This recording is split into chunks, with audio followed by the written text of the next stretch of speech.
How's it going, guys? Coffee here. Today I wanted to go over the update for the Carino Shadow Shot for basically getting it to damage cap without Priceless gear. So honestly, I feel like it's kind of a feat. I figured I was going to have to get some sort of Priceless gear at some point in order to hit the damage there, but the character's in a good state, I guess, right? Pretty much the only things that have changed from the last video, honestly, is really not that much. I changed a couple mods on my rings and things around to fix my res, because I did end up taking off a... I took off my precise elemental resistance passive skill, or aura rather, and I replaced it with a precise erosion enhancement. Basically, the only reason why we're not damaged or why we're not res capped here is because of this minus 23% erosion, right? So if you have a better ring than I have, you'll be able to hit your, you'll be able to hit your res without having to get priceless gear as well.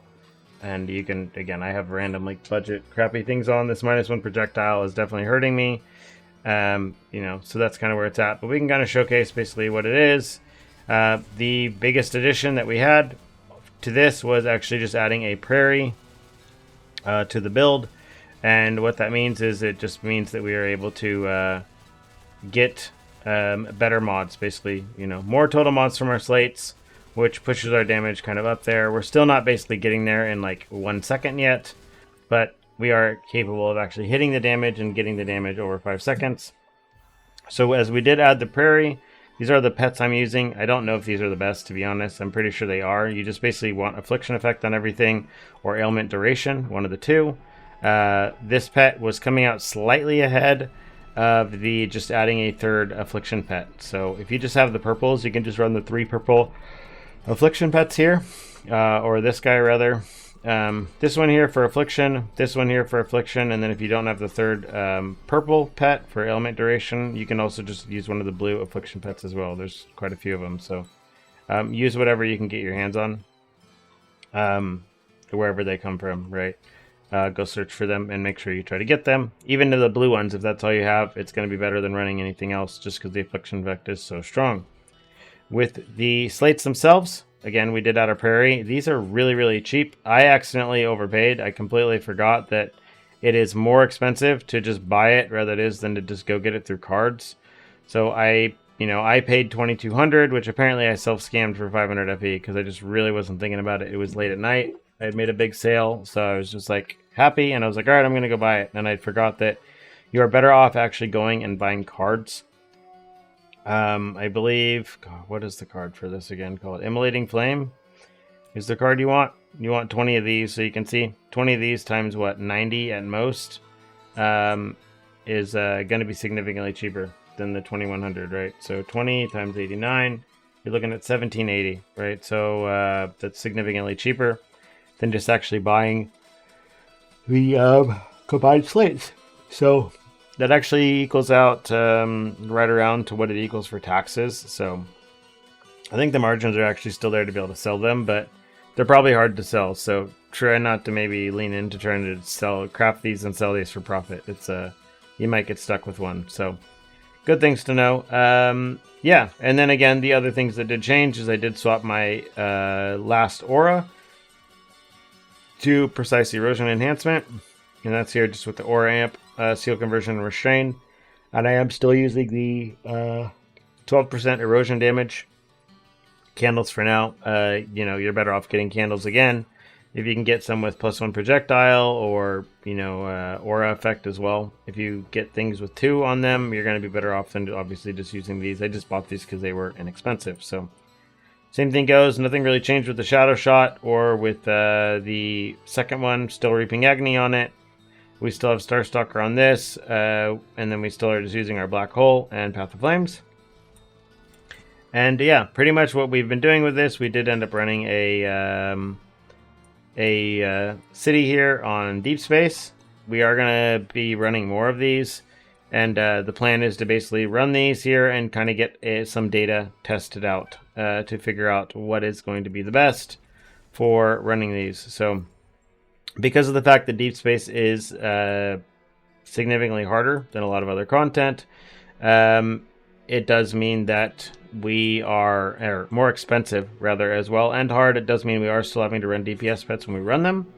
And then we basically have to do the tests of, because you're doing Deepspace, you don't want to give up the quant. You really want to chase the card, rather. So you can't just spam Demiman Village. I don't think it's worth doing it because the beacons are really expensive.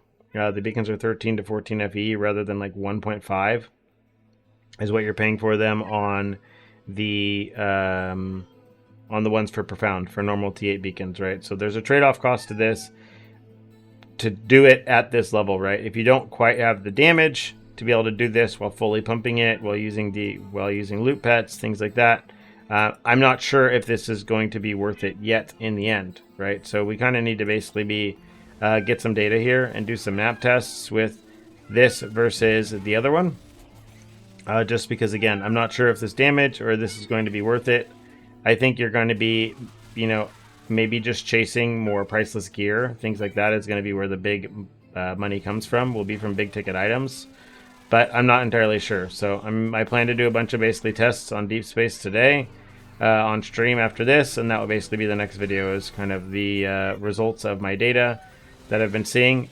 Pretty much we're still running the same strategy we were running before, which is basically just utilize blur. I think we're at a little over 50% chance to avoid damage. And we pretty much just do that and do what we can. And we accept the fact that we're going to die a few times on most maps. So because of that, you can be a little careful if you need to. If you're running into stuff and you're getting low, you've actually died a few times already, then you can start playing a little bit more careful rather than just running as fast as you can through everything.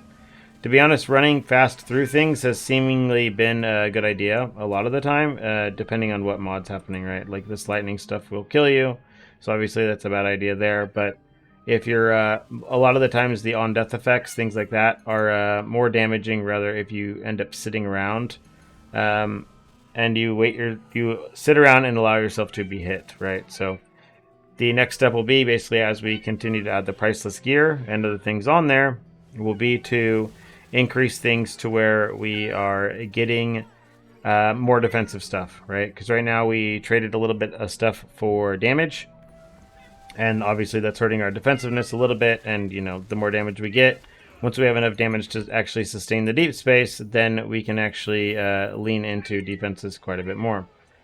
So, there is a couple other little things I changed because someone brought up a good point, which is in the psychic tree. I had 3 points here under the medium talent for paralyze. We don't actually need the extra paralyze chance because we are hitting so often. 8% is still plenty. So I did end up bumping this down to 1. That's completely fine. I did add a couple skill effect duration here instead of the ES, I believe is what I had here. Something else. And then I did end up moving points around in the warlock tree here. I did add the energy shield charge cannot be interrupted for 1 second after it starts as a measure for being a little bit more defensive for Deepspace. We were able to actually drop this talent node here down to only 1 point in as well. So the same thing goes for the same reasons, which is we are hitting so often. 4 mana restored on hit is plenty because none of our triggered skills use any mana. So we're only paying for the Path of Flames. Everything else is triggered and costs nothing. So what that means is you only need the tiniest amount of mana restoration on hit to have things matter, because of the fact that Path of Flames no longer gives a movement speed bonus, so it doesn't really matter. Like when you aren't casting Path of Flames between packs of mobs, it doesn't matter if it's underneath you or not. So as soon as you start hitting things, or as soon as there's actually monsters around, you'll instantly be full mana all the time, and then you'll have Path of Flames up the whole time. So I did drop basically a little bit of ailment duration in the meantime, just to basically finish off this defensive tree here. You obviously don't need to do that if you don't want to, but that's completely up to you. And then, that's basically it. That's kind of where I am with it. And, we're just kind of in that boat, and we're going to have to kind of see what we do. I'm going to stay on 95 for now, just because I really don't feel like leveling. It was going to take like over 100 maps on T7 to do it, and I don't feel like making the character super defensive yet. So for now, we're going to be at 95 just because we die a lot, but I'm completely okay with that. So yeah, if you have any questions, leave them in the comments down below, or pop on stream, which I'll be streaming after this video comes out. So yeah, if you have any questions, pop in there or leave a comment here. And other than that, see you in the next one.